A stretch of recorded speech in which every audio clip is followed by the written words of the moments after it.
Welcome, everybody. Thank you so much, Rita, for giving me that amazing intro.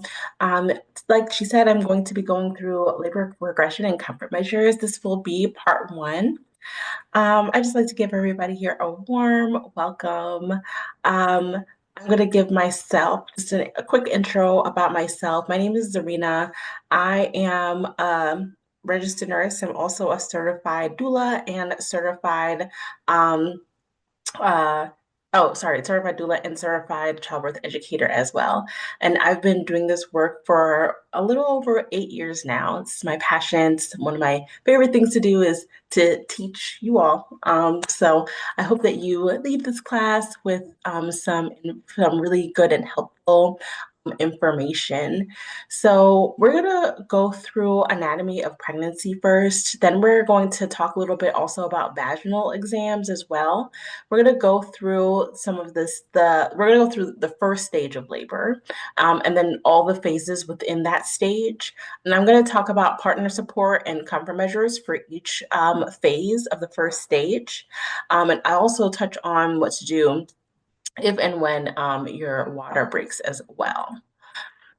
So reproductive system, this is what it looks like when you are not pregnant. I really love this picture in particular because it kind of you can kind of also see like the ligaments right here, right? That will also contribute to your discomfort during pregnancy, especially towards the end of it. You might feel something called lightning crotch or that broad ligament pain as your uterus stretches very, very, very far. So that's why I really love this. And you can also see how tiny the uterus is, right? Here we have what it looks like when you're pregnant. Okay, so this is towards the end of pregnancy, about like the last month-ish of pregnancy here. We have the baby inside of the uterus. The baby is also inside of something called an amniotic sac. That's the sac that, when people say, oh, my water broke, that's the sac that is broken when you hear people say that or when that happens, and that cushions the baby from the outside world, but it also prevents bacteria from getting to the baby as well. Okay, so that is the purpose of the amniotic fluid. Next is the placenta. The placenta is the baby's life force. Okay. That's going to be more important in this part two. That's when I'll talk about the delivery of the placenta and everything. But just know that we are monitoring when they put you on monitors and everything when you go to the hospital. We're monitoring the function of this organ, the placenta. The baby is attached to the placenta via the umbilical cord. Okay. We also have the cervix right here. So that's just the end piece of your uterus, and that is the part that dilates. And then we have our birth canal right here, okay, otherwise known as the vagina. Okay, so that's where a baby comes out of, okay? I'm going to talk a little bit about what happens before your birthing waves, before your contractions. I use birthing waves and contractions interchangeably, just so you know. But you might experience these things at about 36 or 37 weeks. Doesn't mean you're going to experience all of them. It just means that you might experience some things here and there, and that they're normal. So you might have irregular birthing waves or contractions. Okay, so that means you just have contractions here or there, but they're not coming in a consistent pattern. You might experience your water breaking as well during this time as well. Okay. So that doesn't necessarily mean you are in labor, but it does mean that baby needs to be born soon. Okay. Bleeding. You can experience vaginal bleeding as well. As your cervix changes, it will bleed. Okay. That's what causes some of the bleeding. You might also lose something called your mucus plug. So I'm going to go back here just so you can see where the mucus plug is right in here. Okay, the mucus plug. This is another barrier that protects baby from bacteria. Um, while you are pregnant. Okay. So when your cervix changes, it might release itself essentially. Okay. You might also get a surge of energy in the last month of pregnancy that is connected to your nesting instinct. So it's just a feeling that you need to get things done to prepare for your baby to be born essentially. Okay. So that is So those are some things that you might experience during that last month of pregnancy. So next I'm going to go through the hormone cocktail. Okay, so these are the hormones of labor. Most important one is oxytocin right here. Okay, oxytocin is our love hormone. That is what makes you have contractions. Oxytocin works on something called a positive feedback loop. So that means your body releases this hormone and releases more and more and more until you actually have your baby. Okay, so that is what that looks like and what that is used for. Now, melatonin works really well with oxytocin. Okay, so when people say, "Oh, my contractions picked up in the middle of the night," well, melatonin, which is the hormone that gets released when it's time for us to go to sleep, is released at night, and that helps enhance the release of oxytocin. So they work really, really good together. Okay, that's why, again, a lot of people tend to have stronger contractions at night or they come closer together at night. And why, if you've ever watched a labor and delivery video, they'll dim the lights to help enhance the release of this hormone. Next is endorphins. So those are our natural calming and pain relieving hormones. That works together with oxytocin to help calm you down and give you a little bit of pain relief. You want to actually lean into that. I'm going to talk to you a little bit more about how you can lean into really enhancing the release of these endorphins. And then finally, adrenaline. So adrenaline are our fight or flight hormones. So, when you're scared, you're anxious, it developed when back in the day, we had to run away from bears and stuff like that. Well, we have this hormone that works against oxytocin. So if you're anxious or scared, or even if a person is in the room with you that you don't quite like, or that makes you feel uncomfortable, that can enhance the release of your fight or flight hormones or adrenaline and work against your release of oxytocin. Okay, so I'm going to talk to you a little bit more about how to enhance the endorphins piece of it to help you get through your labor. Next thing I'm going to talk about is what to do when your water breaks. So remember coach, okay? So if your water breaks or when your water breaks, you call your provider. That's the first thing you do. Do not necessarily rush off to the hospital or anything like that. That's the first thing you do is call your provider. You should have the triage number for your provider, okay? Next, they're going to ask you these four things. So you don't need to memorize them, but I like to talk about it because it's a part of how I educate people. They'll also ask you about the color of the amniotic fluid. All right. It should be overwhelmingly clear. It might have like a little bit yellow tinge to it, or maybe a straw color to it, because a lot of what amniotic fluid is your baby's urine. However, if it has like a black color or a green color, that's a sign that the baby has pooped in the water. Okay. That most of the time just means that your baby's butt works. That's amazing, right? We want your baby to be able to poop, right? But sometimes it is a sign of fetal distress. So your provider will tell you to come in and get the baby on the monitor to monitor them if you do have this. You'll also have extra people at your baby's birthday party because they do want the pediatrician team, to check up on the well-being of the baby once they are born. I see somebody has a hand raised. Hopefully I don't want to mispronounce it. Secola? Yes, ma'am. Yes. I was trying to ask. I thought that if the baby poop inside of you, this like an emergency, like it's bad. No, so not most of the time it's not bad. Yeah, Oh, that's okay. actually a misconception. Most of the time, everything is totally fine. It's just that we do want you to be on the monitor continuously to make sure that the baby is still doing well. Okay. Yes. Yes. It's very rare that it's bad. So sometimes it is bad, but very, very rare that it is. That was a good question. Next is the odor. So it should not have a foul odor to it, right? It might smell your own body odor, which is totally fine. It just came out of your body. That's totally okay. But if it has a foul odor to it, that is a sign of infection, okay? So that is another reason why your provider might tell you to come in. The amount of the fluid, okay, if it's just a tiny bit, right, versus it's a lot. Like they call that something called grossly ruptured. That means you have a lot of amniotic fluid coming out of you. That can tell us a few different things. In some cases, it can tell us how quickly your labor will progress.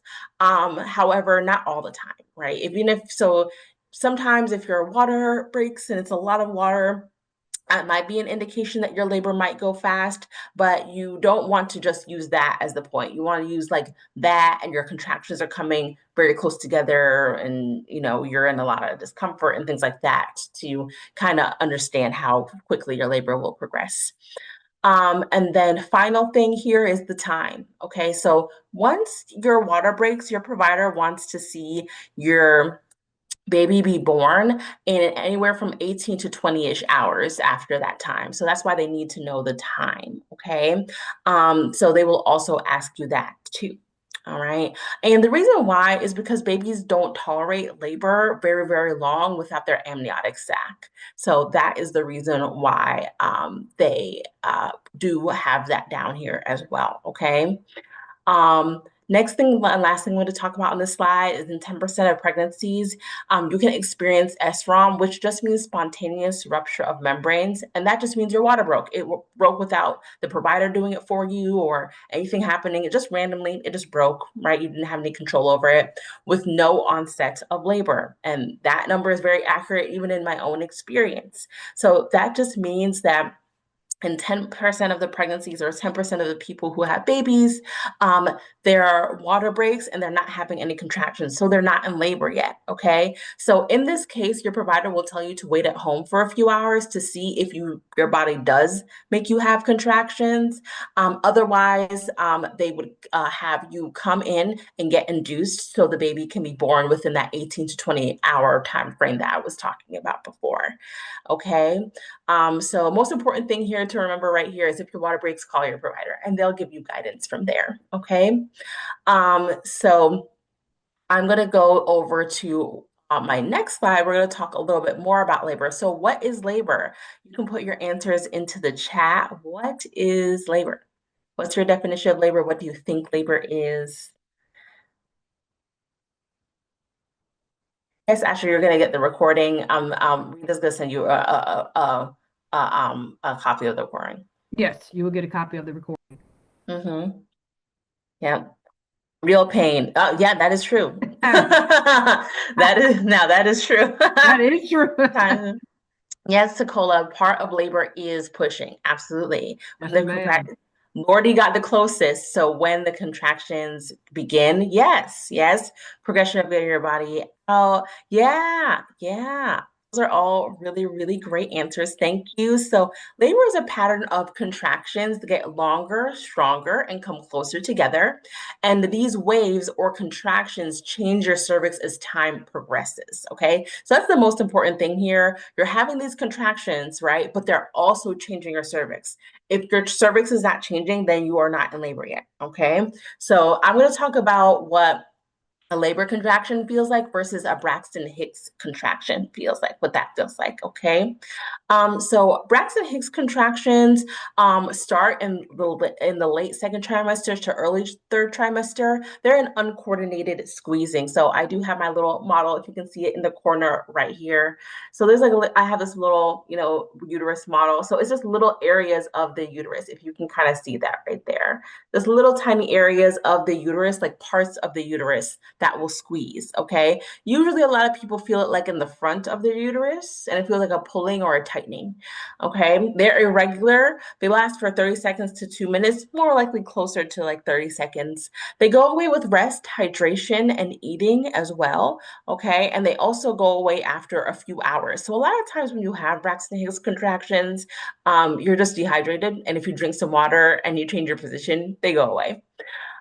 So unlike labor waves, so these start after 37 weeks. Remember, before 37 weeks is preterm labor. Okay, so this is when I'm talking about full term labor here. Okay, so after 37 weeks, and there are waves that wrap around your whole abdomen and they come and go in a pattern. So instead of little areas of your uterus, like if little tiny areas of your uterus, the whole uterus is squeezing and releases and squeezes and releases. Okay. So that's the major difference. The whole uterus is involved here. They will not go away with rest, hydration, changing your position, or eating, right? And they will not go away with time unless you have your baby, of course. And they will also change your cervix. That's the hugest thing here. Those contractions are changing your cervix, okay? So labor is contractions that are changing your cervix, all right? So that's what labor waves feel like. Also, you'll know it's also a really powerful contraction because the baby will kind of ball up with the contraction. Like they'll kind of like squeeze themselves into a little ball and relax when you're having a contraction, and they'll squeeze again and they'll relax again. Okay. So that's another way you would know you're having a really powerful contraction, besides the pain that people were talking about before. So, how do you time your birthing waves? Okay, so there's two characteristics you want to look at here. So, you want to look at the frequency. So, how long um, how far apart they are. So that's from beginning of one contraction to the beginning of the next, and then the length of one individual contraction. Okay, my advice to you is just to get a contraction timer app. Okay, the one that I use is just called the contraction timer app. All you do is press a button when you have a contraction, then press the button again when you're not. It lays it out on a very nice graph for you. It's very, very easy and straightforward to use. Okay, instead of using like doing the analog of like timing it with the timer and things like that. And then the contraction timer app, the really great thing about it too is it will also ask you how uncomfortable that contraction was. So it's also measuring how strong that was. And remember that matters too, right? They get longer, they get stronger, and they get closer together. Okay, so that's the great thing about having that. You can also send that data to your healthcare provider and also like anybody else you want to have it, like your doula or something like that. Okay, so that's how you time. Now I'm going to talk about vaginal exams. So when you get to the hospital, they will do a vaginal exam and they're looking for three things. So they're not just looking for dilation, right? So everybody knows when you goes to the hospital, they're doing these vaginal exams, you're 10 centimeters dilated, and everybody's like, oh, it's time for you to push. Okay. But so that's just one of the things they're looking for. They're also looking for effacement and they're also looking for station as well. Okay. So effacement is the thinning of the cervix. Okay. And station is where the baby is in relation to the pelvic bones.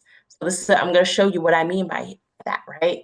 So you can see in this picture right here, okay, the cervix is thinning out. You can see how thick it is right here, and then it's going away as time progresses. And this is a percentage. So you go from 0% effaced to 100% effaced. And the cervix must thin out to dilate and open up. Okay. So as you can see, these two things go together. Dilation and effacement go together because your cervix must thin out to open up to get to 10 centimeters dilated. Okay. The third thing that I was talking about before is the fetal station. So that's where baby is in relation to your pelvic bones. Ischial spines is zero station, okay? So the ischial spines are these pointy bones that point out on the back of your in the back of your pelvis. If you can see my pelvis model right here, you can see where I'm putting my fingers. You can kind of see those pointy bones right here in the back right there, right? So that is where zero station is. So when your provider or your nurse, depending on where you go, does a vaginal exam, they are able to feel those pointy bones, and that is where we kind of measure it from. So anything above the pointy bones is a negative station. Anything below is a positive station. Okay. So we have this as also measured in centimeters. However, they do have that negative to positive measurement there. Okay, but it's still centimeters. And they have to touch your baby's head essentially when they do a vaginal exam to be able to get this number. So they are measuring your cervix using their fingers, but they're also touching the baby's head as well. So that can make it like a vaginal exam pretty uncomfortable if your baby's super duper high. Okay. And also, please note that you must have your baby come down into the birth canal. Okay. So be in a positive station before you're able to actually push or have effective pushes. Okay. If they're super duper high, if they're still above the pelvis at like, -4 station or -5 station, it's not going to, your pushes aren't going to really do much of anything. So this does not go hand in hand, right? So just because your baby is like you know, it is, I should say, it's very possible for you to be 10 centimeters dilated for your baby's -4 station. Okay. So that means the baby's hovering above the pelvis. So in that case, you just wait. It just typically takes like another hour or two for the baby to get into the birth canal for you to be able to push. Okay. So that is the fetal station piece of it. Okay. So, next question I have for you all. How many stages of labor are there? How many stages? What's the number? Put that into the chat. 4. Yeah. Yes. 3. Yeah, those are both actually technically correct. Yeah. So there are textbook definition, 3 stages of labor. So that's dilation, pushing, and delivery of the placenta. The 4th stage, where I have right down here, depending on who you ask, there's 4, is the golden hour. So that's the hour immediately after you give birth to your baby. Okay. So yes, so 3 and 4 are technically both correct. Good job. That's really great. Y'all know that already. So we're gonna just go through the first stage, which is dilation today, and then next time we will do the other stages. So this is the longest stage, and it's divided into 3 distinct phases: early labor, active labor, and transition. So here we have early labor. Okay, so this is when you dilate from 0 to 6 centimeters dilated. Your birthing waves are 5 or to 20 plus minutes apart. The individual contractions last for 30 to 45 seconds, and the average length is a few days to a few hours. I know it's kind of a weird number, but it is, this part of labor is a little bit more unpredictable, essentially, right?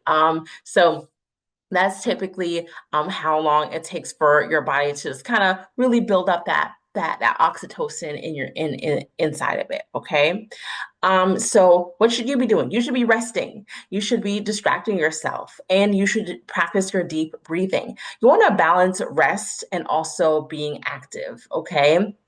So right here, I have some positions for early labor. So I want you to kind of get into your mind that you should essentially live your life as normal if you are in active labor. Oh, no, sorry, not active labor, in early labor. Okay. Because you don't want to exhaust yourself. I know a lot of people think like, oh, I should be walking my baby down, making sure like things progress. Things will naturally progress. You're going to be totally fine. It is best to save your energy here where it's easier for you to rest through your contractions because they typically feel like a period cramp than it is going to be for your rest during active labor, right? You want more energy, and you want to be really charged and refreshed for that active labor piece, for that, pushing piece. That's where you want, okay? So I have, you can dance, you can take a walk, you can be meditative. Being in the tub is great. Hydrotherapy is going to be your friend. Even now, when you're pregnant, it's pool season now. So definitely hop into the pool. That's going to help you get some exercise. It's also going to really help lift the baby off of your pelvis and off of your back a little bit. So you get a little bit of relief there. And that's why this really works. If you do have access to a tub, absolutely use it while you're in early labor. Okay.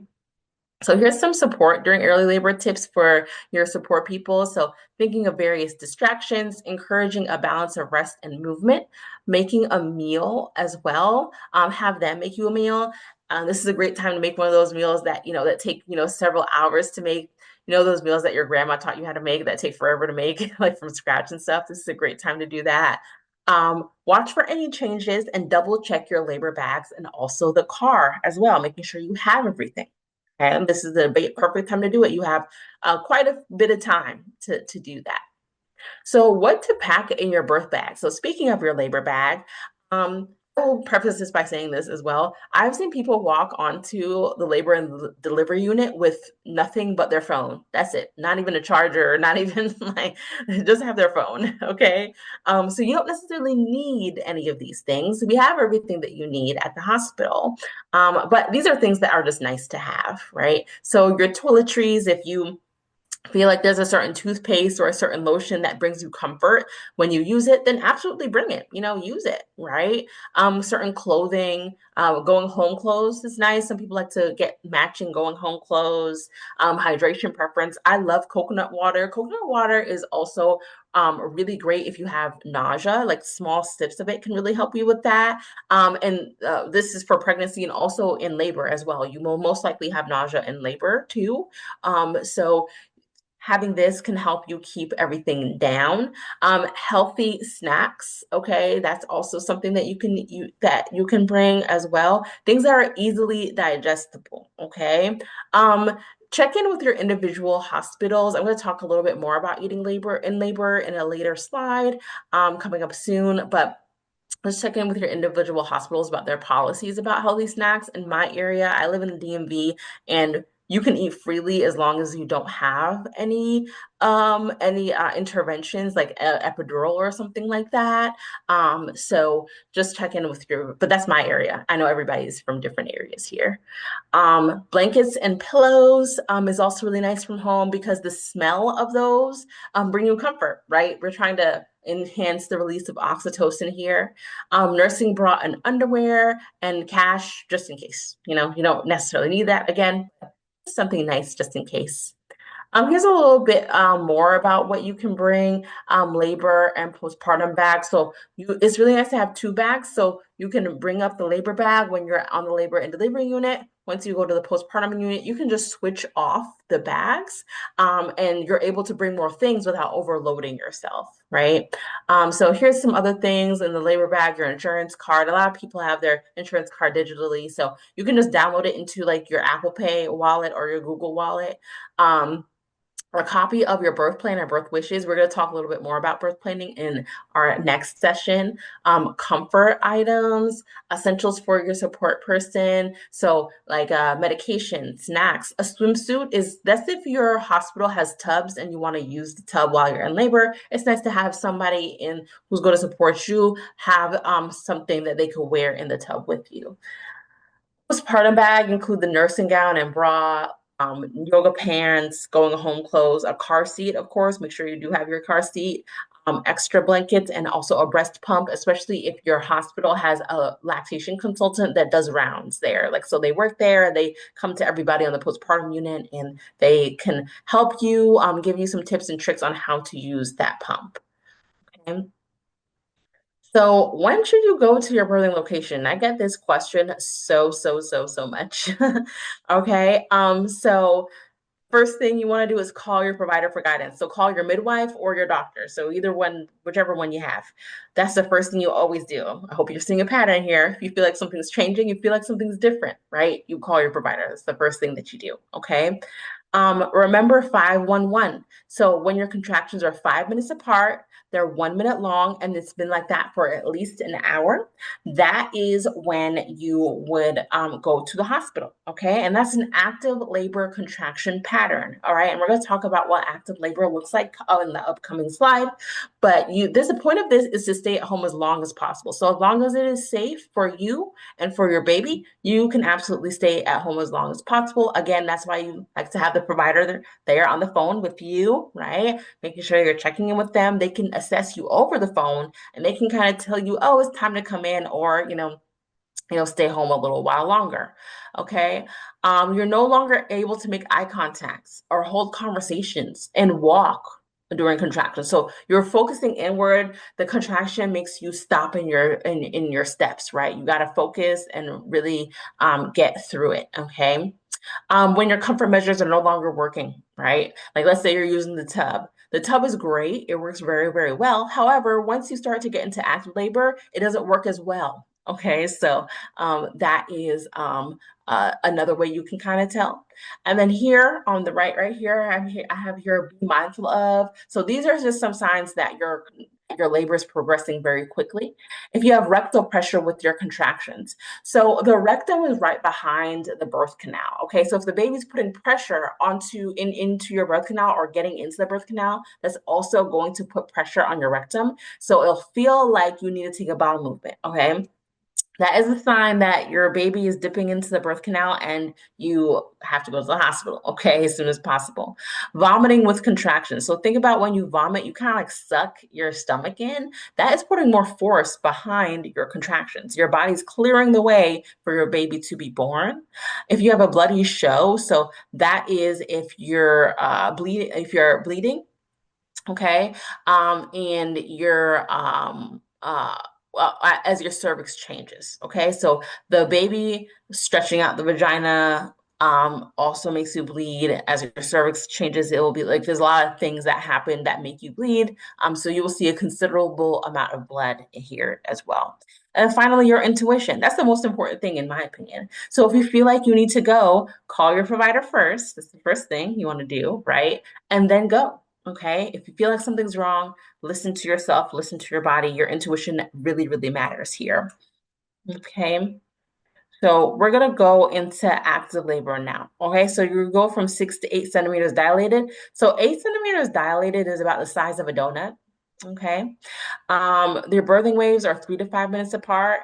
They last for 45 to 60 plus seconds, and the average length is 1 to 8 hours. For most people, it's about 6 to 7-ish hours. Okay.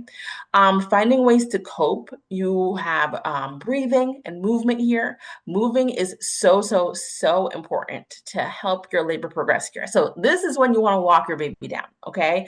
Ironically, a lot of people don't really want to walk too much here, but this is the time. And also consider going to your birthing location as well, okay? So what can you do to help your labor progress? Like I said, get to moving, okay? Especially you can move with where your baby is located in the pelvis, right? So if your baby's high, let's say your baby's like -4 station, having a position that works with gravity, like this one or this one, like a dangling position, helps the baby navigate the pelvis and helps them get into the pelvis. We're using gravity here. You can also use a peanut ball here. This is great if you can't leave the bed or if you're resting. Hands and knees, it's the baby off of your back and off of your pelvis. Actually, a lot of people tend to naturally lean over when they're having contractions, okay? And that helps manage the discomforts of it. And we have here is another form of hydrotherapy. So water on the back, okay, that feels like a massage, like a massager, and it makes the contractions a little bit more manageable as well, okay. You're in the, yes, in active labor, you would be in the hospital. Yes, that's the best time to go. Right. So support during, oh, and I should also say, all hospital, at least, in my area, everybody's different, every area are different, but all the hospitals in my area do have showers. I've never seen a hospital labor and delivery unit not have showers, like individual showers for each room. But always, of course, check in with your individual birthing locations. So support during active labor. So encouraging position changes, getting ice or fluid. So make sure you also get a straw, provide counter pressure. So I'm going to show you what counter pressure looks like in our next session, reminding them to relax. So this is when you want your support people to remind you, hey, relax your body. Okay. Make eye contact. Is a practice in grounding. Labor can feel like unsafe for a lot of people. So having somebody who you love and you care about, being, there for you, putting their hand on you, holding your hand, looking you in the eye can make you feel a little bit more safe. And finally, just being encouraging. It's really, really important here too. So next thing I want to talk about is, can you eat in labor? Okay. So a lot of people ask this question. It's a very, very common question. So like I said before, at least in my area and most hospitals in the DMV areas, they do have policies where you can eat freely up until you get some sort of like intervention, like anesthesia, or if you have Pitocin, like that synthetic oxytocin to induce your labor, things like that, okay? Then you switch over to a clear liquids diet. You can get really creative with that. You can do, coconut water. That is a clear liquid. Anything you can see through, right? If you can lift it up and you can see through it, That's a clear liquid. So even apple juice, cranberry juice, popsicle sticks are really good here too. Um, Lollipops. I bring honey sticks to my labors to get you a little bit of extra calories. You should absolutely get a little bit of calories while you're in labor, especially active labor. That's going to give you energy to be able to push. Okay. I'll also say by the time you hit active labor, most people don't want to eat much of anything anyway. So you're not going to be hungry for Chick-fil-A most likely once you hit active labor. So that is something that might bring you a little bit of comfort there. So if you are going to eat, like just depending on your hospital's policy, keep it to things that are easily digestible. Don't eat a steak dinner or McDonald's or anything like that. Once you're hit active labor, your body's not going to be able to digest it. You're just going to vomit it up. To be honest with you, during this time. So eat things that's easy for your body to be able to process because your body's focusing on getting your baby out, not so much on digestion right here. Okay. So that is just a little bit about eating in labor. Um, Here we have the fear, tension, pain cycle. Okay. So the fear, tension, pain cycle is essentially a cycle where a lot of people fall into. Okay. So especially in active labor, once you hit active labor. So if you're scared of your contractions, that will make you tense up and that releases your catecholamines. That's just another word for adrenaline or fight or flight hormones. Okay. So that releases your fight or flight hormones. And remember, those hormones work against the release of oxytocin. Okay. So you tense up and that also brings less oxygen to your uterus. And guess what? Your uterus is just not as effective at contracting anymore if it doesn't have as much oxygen going to it. Because your body the uterus is considered a non-essential organ. So your body is making all of your blood go to your brain so you can think faster and go to your muscles so you can run away, right? You go to your leg muscles so you can run away and things like that instead of going to your uterus. Okay. So that makes your labor longer. All right. And then that increases the spirit tension pain cycle, right? Because if your labor is longer, you're going to be uncomfortable for a longer period of time, right? So that's where you will feel that more pain. The act of tensing up makes you feel more pain, but also the making the labor longer is making you feel more pain too. So how do we break this cycle? Well, we can embrace something called the 3 R's, which is rhythm, rest, and ritual. Okay, so the 3 R's, all right, we have rhythm, which is what you do to cope with your contractions. Okay, so whether that's rhythmic breathing, okay, or you're swaying your hips, okay, or you're saying an affirmation to yourself, right? Some sort of rhythm, or you have a song or music that's playing that you can sway to. These things help you get through your labor, okay? What are you doing to cope with that individual contraction? Next is rest, okay? So, how you should be resting in between your contractions. I know that sounds crazy, right? If your contractions are 2 minutes apart and and they're lasting for a very long time, you're like, oh, I'm only gonna get like 30 seconds of rest. What's the point? Those seconds and minutes matter. They add up, okay? And you're gonna be grateful for it once it's time for you to push. So you should still get into your mind that you should be resting in between your contractions. Okay. And then those two things together are your ritual. Okay. So you use these two things to help manage your contractions. So contractions come in a pattern, right? You want to work with that pattern instead of against it, right? Tensing up and, doing all these other things that's not working with what's happening. Okay. You got to work with what your body is doing to help yourself cope with it. Okay. So that is the 3 R's. Okay. That helps you fight against the attention pain cycle. Last phase we're going to talk about is transition. Okay, so what is your body doing in transition? Okay, you go from 8 to 10 centimeters dilated, so that's about the size of a roll of toilet paper. Okay, and not the really super duper thick stuff, but it's a regular roll of toilet paper. Um, Birthing waves are 2 to 3 minutes apart, and they last for 60 to 90 seconds. And the average length is a few minutes to 3 hours. Okay, an hour for most people, though. Most people will push for about an hour. Now, does that mean that? Oh, sorry, not push for about an hour, but have a transition period that's about an hour. Okay, whether this is your first baby or your second or your third, that's pretty universal as far as the timing goes. um, then what you should be doing. So you should be finding ways to cope. Breathing and movement, similar to active labor, essentially, right? And then you also want to maintain perspective, okay? Oh my gosh, guys, I forgot to plug in my computer. Did I forget that part? I have my plug, don't worry.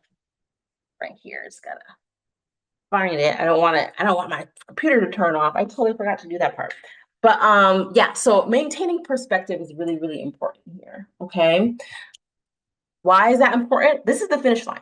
Okay. So a lot of people feel like this is the most intense that this is gonna get. So a lot of people think that active labor is as worse as it's gonna get, and then they hit transition and it gets way worse and they freak out. Okay. So a lot of people tend to like cry. A lot of people doubt their ability to even push their baby out or doubt their body's ability to get through labor. Okay. However, you have to switch that off. Okay. It's not easy. That's not what I'm saying. It's definitely not easy. Right. But this is what's going to help you get through this piece of it. Okay. Is this perspective piece. I also love this picture of her sitting on the toilet. The toilet helps you dilate. Okay. Now, if you're in active labor or transition and you're having this type of contraction period, contraction pattern, is this comfortable? No, it's not going to be comfortable. I'm not going to lie to you. However, it's going to make you dilate. It's going to make things go really much faster for you. Okay. So support during a transition. So similar to active labor, like I was talking about before, keeping them cool is very, very important. Okay. So if you're a support person, keeping her cool is super duper important here. Advocating for birth wishes because it's going to be hard for her to be able to talk. And of course, be present. All right. This is the time when she's going to lean on the support from the support people the most. She's going to need it the most here. Okay, so that's why this is super duper important for you to do that. Okay, I would also advise you to bring a hair tie. Something to, if you have, especially if you have long hair, like to put your hair up to get it off of your shoulders and off of your neck. When you're in transition, you're not going to want to feel that. Like that is like you're gonna be overstimulated very, very easily. And that is one thing we do not have on labor and delivery units. Okay, so making sure that you have that with you. And it's easy. Just we carry hair ties on our wrist, right? Very easy, very straightforward for you to do that. Okay, so making sure you at least have that. I have had to take off people's wigs. You know, I've had to do all different, take down braids and all this other stuff as a doula because their hair was too long and they could not take it while they're in transition. Okay, so making sure that you're also prepared for that. All right. Last phase, this is not really a real phase. This is just something I learned in my doula uh, training and also just from my experience from going to all these births. This is something that I see is called quiescence. So this is a time when your contractions space out. They begin to space out. So it's still lasting about 60 to 90 seconds long at the very least, but they start to space out back to like about 5 minutes apart, 3 to 5 minutes apart. Okay. And it's just Mother Nature's way of giving you a little bit of a break, essentially, right? You and your baby. Because remember, the contractions are squeezing the baby too. Okay. It makes them uncomfortable too. While it's also making you uncomfortable. So when they space out and they're still, still as long, that gives you both a break. And a lot of people tend to go to sleep. Whether you have an epidural or not, people just kind of knocked out, go to sleep. Okay. For about 15 to like 45 minutes on average for most people. All right. And it's just, again, a way for you to get some rest before you push. It's just your body's natural way of doing that. Some people go to sleep, some don't. I've definitely seen people like snoring. It's really jarring to see somebody in transition, like, oh my gosh, this is like the worst thing ever. And then they just go to sleep. It's like really funny to see that. So that is the quiescence part of it. And that is it as far as our first stage, which is dilation. Remember, next time we're going to talk about pushing. Okay, this is when you work with your body and your baby to push the baby out. We'll also talk about placenta delivery and immediate postpartum for you and for your baby, and we'll go in a little bit more depth with these comfort measures as well. But now we can open it up for questions. Any questions? That was awesome. I really enjoyed that. I mean, and the way you took us through everything, good job. I really appreciate that. That's some good information. If you do have any questions, feel free to either unmute your mic or you actually can drop it in the chat, whichever way you prefer. Yeah, very informative. I totally agree. Absolutely. Absolutely. Thank you. Thank you. Yeah.